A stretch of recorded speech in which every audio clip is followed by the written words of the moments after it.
ನಮಸ್ತೆ. ಇನ್ನೊಂದ್ ಚಾಪ್ಟರ್ ಜೊತೆ ಬಂದಿದ್ದೀನಿ. ಸೇಮ್ ಬುಕ್ಕಿಂದ ಕರುನಾಳು ಬಾ ಬೆಳಕೆ ಬುಕ್ಕಿಂದ. ಇದರಿಂದ ಒಂದು ಚಾಪ್ಟರ್ ತಗೋತಾ ಇದ್ದೀನಿ. ಆ ಚಾಪ್ಟರ್ ಹೆಸರು ಆರೋಗ್ಯದ ಗುಟ್ಟು ಅಂತ. ಅದೊಂದು ಸಣ್ಣ ದೇಶ. ಆ ದೇಶಕ್ಕೆ ಒಬ್ಬ ರಾಜ. ಅವನು ತುಂಬಾ ಧರ್ಮಭೀರು. ಅಂದ್ರೆ ತುಂಬಾ ಒಳ್ಳೆಯವನವನು. ಪ್ರಜೆಗಳ ಮೇಲೆ ಅಪಾರ ಪ್ರೀತಿ, ಕರುಣೆ ಅವನಿಗೆ. ತನ್ನ ರಾಜ್ಯ ವಿಸ್ತಾರದ ಬಗ್ಗೆ ಚಿಂತೆಯೇ ಇಲ್ಲ. ಹೆಚ್ಚು ತೆರಿಗೆ ಹಾಕಲ್ಲ ಜನರ ಮೇಲೆ. ಬಂದ ಆದಾಯದಲ್ಲಿ ತನ್ನ ಮಂತ್ರಿಗಳ ಸಲಹೆಯಂತೆ ಧನವನ್ನು ಸರಿಯಾಗಿ ಹಂಚಿ ರಾಜ್ಯಭಾರ ಮಾಡ್ತಿದ್ದ. ತುಂಬಾ ಒಳ್ಳೆಯವನು ರಾಜ.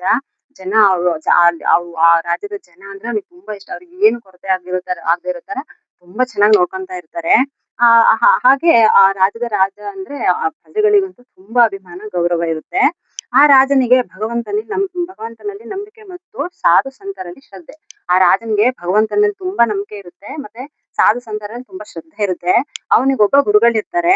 ಅವರು ಆ ರಾಜನ ಅಪೇಕ್ಷೆಯನ್ನು ಪೂರಿಸಿದ್ರೆ ರಾಜ ಅಂದ್ರೆ ಆ ಗುರುಗಳಿದ್ರಲ್ಲ, ಆ ರಾಜ ಎಷ್ಟ್ ಹೇಳ್ತಾರೆ, ನೀವ್ ನನ್ ಜೊತೆ ಅರಮನೆಯಲ್ಲಿ ಇರಿ, ನನ್ ಜೊತೆನೆ ಇರಿ, ನಿಮಗೆ ಏನೇನ್ ಬೇಕು ವ್ಯವಸ್ಥೆ ಎಲ್ಲ ಮಾಡ್ಕೊಡ್ತೀನಿ ಅಂತ ಹೇಳ್ತಾರೆ.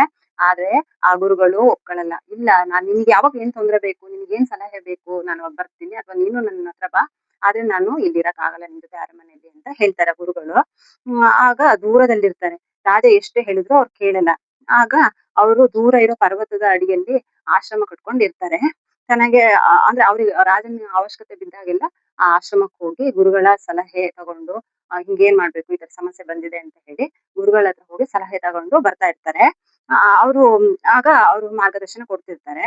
ಅವಾಗ ಈ ಗುರುಗಳ ಕೀರ್ತಿ ಎಲ್ಲೆಡೆ ಹಬ್ಬಿರೋದ್ರಿಂದ ತುಂಬಾ ಜನ ತರುಣಿಯರು ಗುರುಗಳ ಮಾತಿನಿಂದ ಪ್ರಭಾವಿತರಾಗಿ ಶಿಷ್ಯರಾಗಿ ಬಂದಿರ್ತಾರೆ ಈ ಗುರುಗಳ ಜೊತೆ. ಆ ಆಶ್ರಮದಲ್ಲಿ ಗುರುಗಳ ಜೊತೆ ತುಂಬಾ ಜನ ಹುಡುಗರು ಹುಡುಗಿರು ಶಿಷ್ಯರಾಗಿ ಗುರುಗಳ ಜೊತೆ ಇರ್ತಾರೆ ಆ ಆಶ್ರಮದಲ್ಲಿ. ಆಮೇಲೆ ಆ ಆಶ್ರಮದಲ್ಲಿ ತುಂಬಾ ಪ್ರೀತಿ, ಗೌರವ, ಪರಸ್ಪರ ನಂಬಿಕೆ, ಶಾಂತಿ ನೆಲೆಸಿತ್ತು ಆಶ್ರಮದಲ್ಲಿ. ಒಂದು ಬಾರಿ ಹಿಂಗೆ ರಾಜ್ಯದಲ್ಲಿ ಸಾಂಕ್ರಾಮಿಕ ರೋಗ ಬರುತ್ತೆ. ಎಲ್ಲಾ ಕಡೆ ಅನಾರೋಗ್ಯ, ಯಾವ ಮನೆಗಳಲ್ಲೂ ಹುಷಾರಿಲ್ಲ, ಮಕ್ಳಿಗೆ ಹುಷಾರಿಲ್ಲ, ವಯಸ್ಸಿಗೆ ಪ್ರತಿಯೊಬ್ಬರಿಗೂ ಹರಡುತ್ತೆ ಅದು ಸಾಂಕ್ರಾಮಿಕ ರೋಗ, ಯಾರಿಗೂ ಹುಷಾರಿರಲ್ಲ. ಆಗ ರಾಜ ಏನ್ ಮಾಡ್ತಾರೆ, ಸ್ವತಃ ವೈದ್ಯರನ್ನ, ಡಾಕ್ಟರ್ನ ಕರ್ಕೊಂಡು ಮನೆಗೂ ಹೋಗ್ತಾನೆ. ರಾಜ ಮನೆಗೂ ಹೋಗಿ ಅವ್ರಿಗೆಲ್ಲರಿಗೂ ಔಷಧಿ ಉಪಚಾರ ನಡೆಯುವಂತೆ ನೋಡ್ಕೊಳ್ತಾರೆ. ಒಂದ್ ಪಕ್ಷ ಕಳೆದ್ಮೇಲೆ ರೋಗ ಹತೋಟಿಗೆ ಬಂತು. ಅಂದ್ರೆ ಸ್ವಲ್ಪ ದಿನ ಆದ್ಮೇಲೆ ರೋಗ ಹತೋಟಿಗೆ ಬರುತ್ತೆ. ಎಲ್ಲರೂ ಸ್ವಲ್ಪ ಚೇತರಿಸುವ ತರ ಕಾಣುತ್ತೆ. ಆಗ ರಾಜನಿಗೆ ಒಂದು ಆಲೋಚನೆ ಬರುತ್ತೆ. ಈಗ ರಾಜ್ಯದಲ್ಲೇನೋ ಹುಷಾರಿಲ್ಲ ಅಂದ್ರೆ ಡಾಕ್ಟರ್ಸ್ ಇದ್ದಾರೆ, ನೋಡ್ತಾರೆ, ಔಷಧಿ ಕೊಡ್ತಾರೆ. ಹೆಂಗೋ ಜನರನ್ನೆಲ್ಲ ನಾನ್ ನೋಡ್ಕೊಳಕ್ ಇದ್ದೀನಿ. ಆದ್ರೆ ದೂರದಲ್ಲಿರೋ ನನ್ ಗುರುಗಳಿದ್ದಾರೆ, ಮತ್ತೆ ಅವ್ರ ಶಿಷ್ಯಂದ್ರಿದ್ದಾರೆ, ಅವ್ರಿಗೆ ಯಾರು ಹುಷಾರಿಲ್ಲ ಅಂದ್ರೆ ಅವ್ರನ್ನ ಯಾರು ನೋಡ್ಕೊತಾರೆ? ನಾನ್ ನೋಡಿದ್ರೆ ಈ ರಾಜ್ಯ ಜನ ನೋಡ್ಕೊಳಕ್ಕೆ ಇಲ್ಲೇ ಇರ್ತೀನಿ, ಮತ್ತೆ ಆಶ್ರಮದಲ್ಲಿರೋ ನನ್ ಗುರುಗಳು ಮತ್ತೆ ಅವ್ರ ಶಿಷ್ಯರನ್ನ ಯಾರು ನೋಡ್ಕೊತಾರೆ ಅಂತ ಅವ್ರಿಗೆ ಚಿಂತೆ ಆಗುತ್ತೆ. ಅವಾಗ ಓಕೆ, ಇದಕ್ಕೊಂದು ವ್ಯವಸ್ಥೆ ಮಾಡ್ಬೇಕು ಅಂತ ಅನ್ಕೊಂಡವ್ರು ವ್ಯವಸ್ಥೆ ಮಾಡಲು ನಿರ್ಧರಿಸ್ತಾರೆ. ಮರುದಿನ ತನ್ನ ರಾಜ್ಯದ ಹಿರಿಯ ವೈದ್ಯರನ್ನು ಕರೀತಾರೆ. ಹಿರಿಯ ಡಾಕ್ಟರ್ನ ಕರೆದು, ನೀವು ಮತ್ತೆ ನಿಮ್ಮ ಸಿಬ್ಬಂದಿ ವರ್ಗ ಅಗತ್ಯವಿದ್ದ ಎಲ್ಲಾ ಔಷಧಿಗಳನ್ನು ತೆಗೆದುಕೊಂಡು ನಮ್ಮ ಗುರುಗಳ ಆಶ್ರಮದಲ್ಲಿ ಹೋಗಿ ಇರಬೇಕು. ಆಶ್ರಮದಲ್ಲಿ ಯಾರಿಗೆ ಸ್ವಲ್ಪ ಹುಷಾರಿಲ್ಲ ಅಂದ್ರೂ ನೀವು ಎಚ್ಚರ ವಹಿಸ್ಬೇಕು ಎಂದು ತಾಕೀತು ಮಾಡ್ತಾನೆ. ಆಗ ಸರಿ ಅಂತ ಹೇಳಿ ಆ ವೈದ್ಯರು ಮತ್ತೆ ಅವರ ಪರಿವಾರ ಹೋಗಿ ಆಶ್ರಮದಲ್ಲಿ ನೆಲೆಸುತ್ತೆ. ಕೆಲವು ದಿನಗಳು ಕಳೀತವೆ, ವಾರಗಳು, ತಿಂಗಳುಗಳು ಕಳೀತವೆ. ಆದ್ರೆ ಆ ಡಾಕ್ಟರ್ ಹತ್ರ ಒಬ್ಬ ರೋಗಿಯೂ ಬರಲ್ಲ.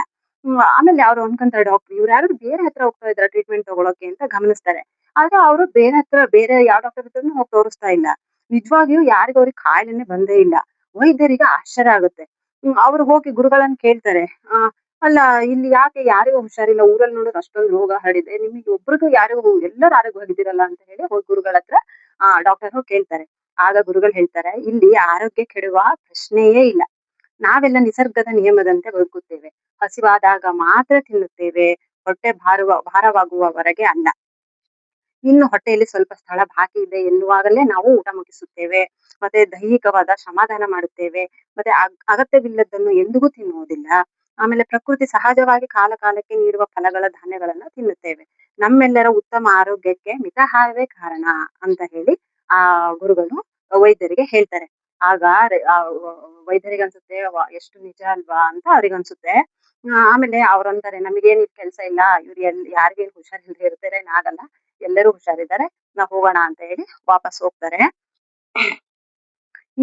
ಇಂದು ನಮ್ಮನ್ನು ಬಹುವಾಗಿ ಕಾಡುತ್ತಿರುವ ಅನಾರೋಗ್ಯ. ಹೌದು, ಇಲ್ಲಿ ಈಗ ನೋಡಿ, ಪ್ರತಿಯೊಬ್ರು ಈ ಲಾಸ್ಟ್ ಹೇಳ್ತಾ ಇದ್ದಾರೆ ಗುರುರಾಜ್ ಕರ್ಜಗಿ ಸರ್, ನಮ್ಮಲ್ಲಿ ನೋಡಿ ಪ್ರತಿಯೊಬ್ಬರಿಗೂ ಹುಷಾರಿರಲ್ಲ. ಪ್ರತಿಯೊಬ್ರು ಯಾವ್ದಾದ್ರು ಕಾಯಿಲೆ, ಯಾವ್ದಾದ್ರು ನೋವು, ಏನಾದ್ರು ಒಂದು ರೋಗ ಇದ್ದೇ ಇರುತ್ತೆ. ಇದಕ್ ಕಾರಣನೇ ಏನು ಅಂದ್ರೆ ಅತಿಯಾದ ಊಟ. ಹಸಿವಾಗದೇ ಇದ್ರು ಟೈಮ್ ನೋಡಿ ಊಟ ಮಾಡ್ತೀವಿ. ಟೈಮ್ ಆಯ್ತಲ್ವಾ, 2 ಗಂಟೆ ಆಯ್ತು ಊಟ ಮಾಡ್ಬೇಕು. ಹಸಿವು ಆಯ್ತಾ ಬಿಡ್ತಾ ಊಟ ಮಾಡ್ಬೇಕು.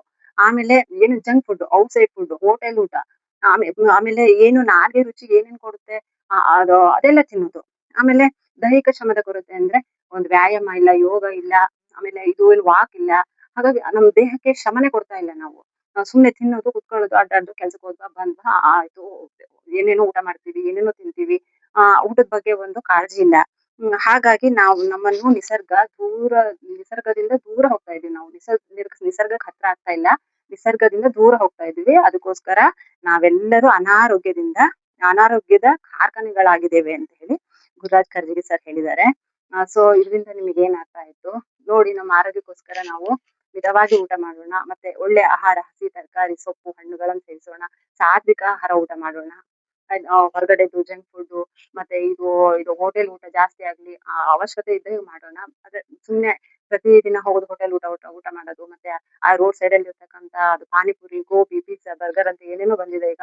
ಹಾಗಾಗಿ ನಾವೆಲ್ಲರೂ ತಿಂತಾ ಇದೀವಿ. ದಯವಿಟ್ಟು ನಮ್ಮ ಆರೋಗ್ಯಕ್ಕೋಸ್ಕರ ಅದನ್ನೆಲ್ಲ ಬಿಟ್ಟು ಮತ್ತೆ ದೈಹಿಕ ಚಟುವಟಿಕೆಗಳಿಗೆ ನಾವು ಮುಂದೆ ಬರ್ಬೇಕು. ವ್ಯಾಯಾಮ, ಯೋಗ, ಮತ್ತೆ ಧ್ಯಾನ, ಮತ್ತೆ ವಾಕ್, ಪರಿಸರದ ಮಧ್ಯೆ ಒಂದ್ ಸ್ವಲ್ಪ ಹೊತ್ತು ಓಡಾಡ್ಕೊಂಡ್ ಬರುವಂತದ್ದು. ಇದನ್ ಮಾಡಿದ್ರೆ ಖಂಡಿತ ನಮ್ಮ ಆರೋಗ್ಯದಲ್ಲಿ ಸುಧಾರಣೆ ಆಗುತ್ತೆ. ಸೊ ನಾನು ಯೋಗ ಟ್ರೈನರ್ ಆಗಿರೋದ್ರಿಂದ ಮುಂದೆ ನೀವು ಇಚ್ಛೆ ಪಟ್ರೆ ಖಂಡಿತ ನಾನು ನಿಮ್ಮೆಲ್ಲರಿಗೂ ಯೋಗ ಹೇಳ್ಕೊಡ್ತೀನಿ. ಆರೋಗ್ಯದ ಸುಧಾರಣೆ ಪಡ್ಕೊಳ್ಳೋಣ. Okay, thank you so much. Next chapter ಜೊತೆ ಬರ್ತೀನಿ. ನಿಮ್ ಸಪೋರ್ಟ್ ಹೀಗೆ ಇರ್ಲಿ. Thank you so much.